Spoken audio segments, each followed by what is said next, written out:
Fort Hood soldiers lost. A training exercise turns deadly, and now the race is on to find those still missing. 3 Fort Hood soldiers are dead and 3 others injured, but the search continues tonight for 6 who are still missing. The soldiers were in a tactical vehicle swept away at a low water crossing on the post this morning during a training exercise. KXAN's Amanda Brandeis is live at Fort Hood with what we have learned tonight. Amanda, what can you tell us? Shannon and Robert, civilian search crews have been at Owl Creek Park throughout the day searching for these soldiers, but they suspended their search operation several hours ago, and park rangers have since closed off that park. Now, our last update from Fort Hood was that their crews would continue searching until they felt it was no longer safe.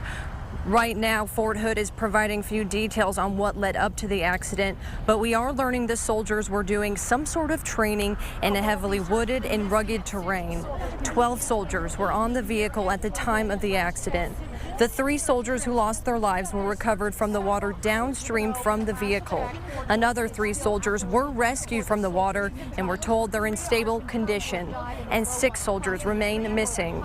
Local and state agencies have been helping in the search using aircraft, canine search teams, heavy ground equipment, and swift water rescue watercraft. Now, the name of those 3 soldiers who were killed will not be released until 24 hours after their next of kin have been notified. Robert. Well, Amanda, this is one of the last places anyone would expect to see something like this happen. That's exactly right, Robert. It's been on the minds of all of us throughout the day, but right now Fort Hood just has not given us a lot of information on what kind of training they were doing or what led up to the accident.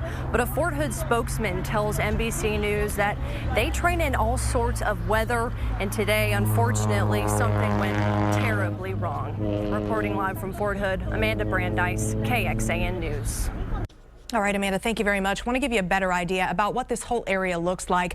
On the wide view here on the map, you can see the Owl Creek Wildlife Management Area here. The creek where it flows into Lake Belton is actually here highlighted. This is the northern edge of the post, and as the creek crosses between Bell County into Coryell County, it goes to East Range Road, and that is where they were training over to the west of the lake. If you take a closer look here through Google Maps, you can see this spot of the road right here crosses the creek. You can see that is a low water crossing. We don't know exactly what season this photo was taken, but you can tell that one side dips down, as we mentioned, into the low water crossing here. There appears to be a camp or a small group of trees here, and then a bridge goes over Range Road. You can see right here on this map. There's not much else around in this area. In fact, drive time estimates show it would be a 30-minute drive from this area just to get to Darnall Army Medical Center. That's on the other side of the post at Fort Hood. And this is a better look at a vehicle similar to the one the soldiers were in when they were swept away. This is called a light medium tactical vehicle, often used in training exercises. These vehicles are fast and powerful, and they're also used to transport cargo and to tow weapons. Governor Greg Abbott issued a statement tonight following the accident at Fort Hood. He said, "Our thoughts and prayers go out to the soldiers, their families, and the Fort Hood community, and we will continue to be with those still unaccounted for." Texas stands ready to provide any assistance to Fort Hood as they deal with this tragedy. And Starflight helicopter crews were sent to the scene today to help with the rescue efforts of those soldiers. And we spoke tonight to one of them about today's efforts. All of the crews at Starflight, crew chiefs and rescue swimmers are all trained in hydrology and how to anticipate the flows of the water, the speed of the water, the weight of the vehicle or the personnel.